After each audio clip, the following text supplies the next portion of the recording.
Tuhan bersamamu.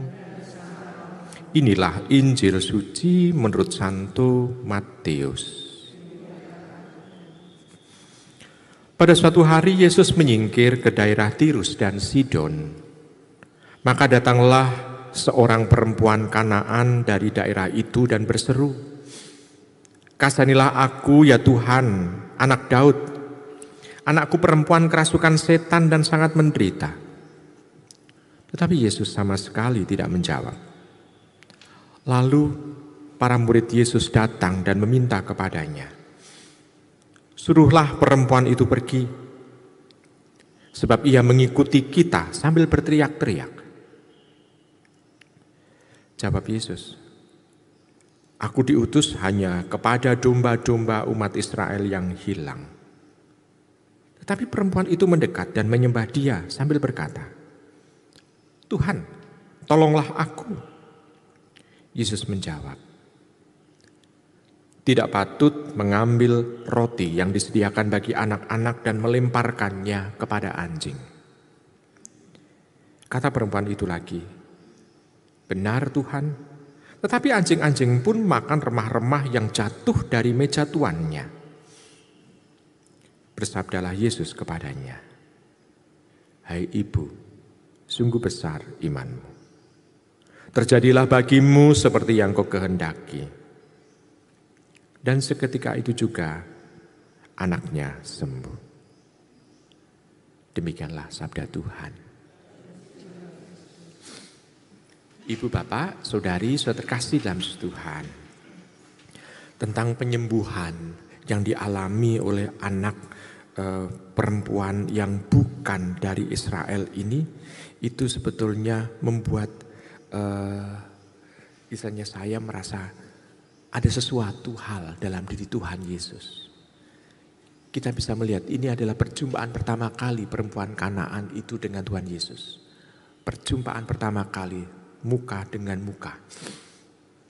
Lalu juga dalam hati perempuan dari Kanaan itu, dia hanya bisa melihat bahwa Yesus ini itu adalah Dia yang mampu untuk menyembuhkan anaknya yang kerasukan. Ada sesuatu hal dalam diri perempuan itu, yakni pengharapan bahwa dalam diri sosok Yesus ini kesembuhan itu akan terjadi. Dan itu juga diandaikan bahwa perempuan itu sudah berusaha untuk mencari pengobatan demi anaknya. Ternyata tidak ditemukan. Maka pengharapannya hanya pada Yesus. Lalu yang kedua, selain itu adalah dia tidak malu-malu perempuan itu untuk meminta terus-menerus. Bahkan dikatakan dalam bacaan Injil, dia sambil berteriak-teriak. Kemana Tuhan Yesus pergi? Di daerah Kanaan itu, daerah Sidon dan Tirus itu, dia berteriak-teriak di belakang Yesus. Sambil memohon. Berarti yang dimiliki oleh perempuan itu adalah tidak tahu malu. Tidak tahu malu untuk meminta kepada Tuhan. Lalu yang ketiga adalah dia betul bisa merendahkan diri di hadapan Tuhan. Bukan rendah hati, tapi betul-betul merendahkan diri di hadapan Tuhan. Bahkan Tuhan sendiri mengatakan bahwa tidak layak roti itu diberikan kepada anjing. Bukankah ini juga merendahkan perempuan Kanaan itu? Tetapi dia tidak tahu malu. Bahkan di sana mau diungkapkan bahwa dia sungguh mau merendahkan diri di hadapan Tuhan Yesus. Dan akhirnya memang terjadi kesembuhan. Nah, Ibu bapak, saudara terkasih, bacaan Injil ini di situ memberikan pesan kepada kita. Mukjizat itu bisa terjadi. Ada banyak hal. Pertama, memang pengharapan terakhir hanya kepada Tuhan. Yang kedua, kita tidak tahu malu untuk meminta terus-menerus kepada Tuhan. Maka Tuhan kan selalu mengatakan, mintalah, ketuklah, segala macam itu engkau akan mendapatkan. Di sana kan ada tidak tahu malu sebetulnya. Lalu yang berikutnya adalah merendahkan diri. Walaupun kita tahu bahwa kita dengan baptisan yang kita dapatkan adalah anugerah kita diangkat oleh Allah menjadi anak-anaknya. Tetapi kita tetap di hadapan Tuhan untuk meminta, kita harus merendahkan diri sedemikian rupa Sehingga kita betul-betul seolah-olah jadi keset. Gitu. Keset itu sesuatu kalau yang di atas keset itu kan tidak bisa dibuat apa-apa lagi. Kalau asbak masih lumayan, abunya masih bisa dipakai untuk apa. Tempat sampah masih bisa di-recycle. Tapi kalau sudah jadi keset itu kan betul-betul tidak bisa diapa-apakan lagi. Bahkan di atas keset, yang nempel di atas keset itu bikin orang batuk gitu ya. Debu ya. Jadi kita bisa melihat bahwa kita dalam merendahkan diri itu harus total di hadapan Tuhan.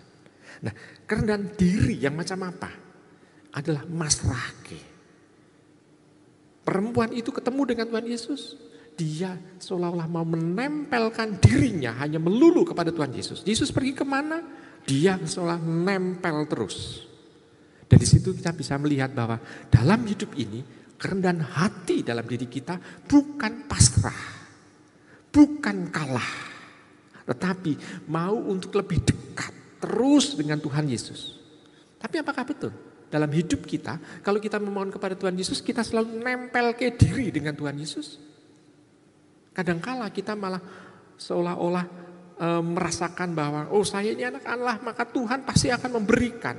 Seolah-olah hanya seperti itu tetapi tidak untuk membuat kita selalu dekat, rekat dengan Tuhan Yesus.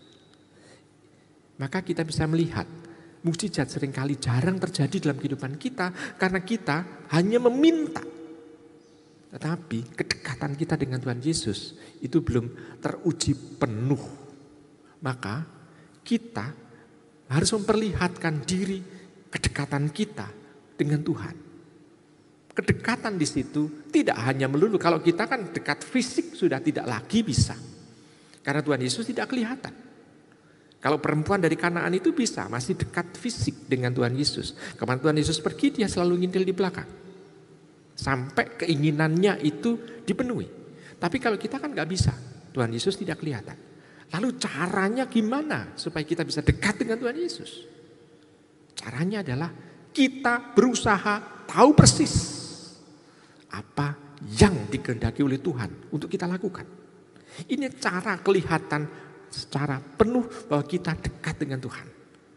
Tuhan bersabda lalu kita melakukannya. Itu kan memperlihatkan bahwa kita diinspirasikan karena kedekatan kita dengan Tuhan Yesus untuk melakukan dan mewujudkan apa yang menjadi kehendak Tuhan dalam kehidupan kita sehari-hari. Mukjizat pasti akan terjadi di sana. Dan memang kita bisa melihat mukjizat bisa terjadi karena kedekatan itu. Ya, Ibu Bapak, Saudara terkasih dalam Yesus Tuhan.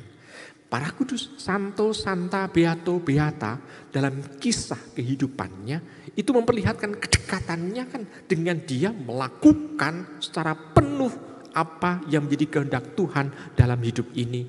Dia merendahkan diri di hadapan Tuhan menjadi pelaku nyata dan wujud nyata dari kehendak Allah.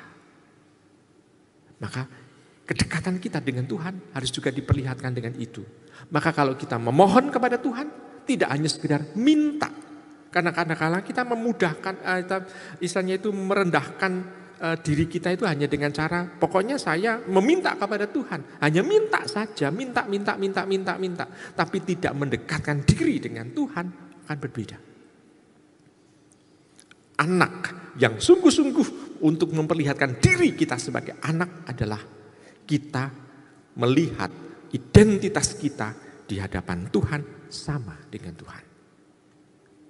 Jadi kita bisa melihat bahwa ibu bapak untuk membuktikan anak dari orang tuanya, zaman sekarang kan menggunakan DNA.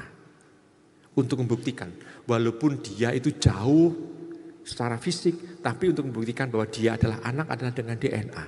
Demikian juga dengan kita. Untuk memperlihatkan bahwa kita adalah anak Allah, kita juga menggunakan DNA itu. Yakni dalam hati ditemukan nama Allah. Dengan seperti itu kita bisa mewujudkan diri. Maka DNA kita harus diperlihatkan secara nyata dalam kehidupan kita sehari-hari. Dengan seperti itu maka mukjizat itu akan terjadi.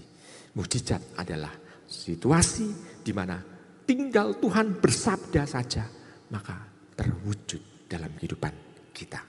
Jadi kita tidak meminta sesuatu tombo dalam arti obat, enggak. Hanya menunggu Tuhan bersabda untuk kita secara pribadi. Maka mari kita bersama-sama, kita mencoba untuk melihat teladan perempuan Kanaan ini sungguh sangat berguna bagi kita. Selamat merenungkan.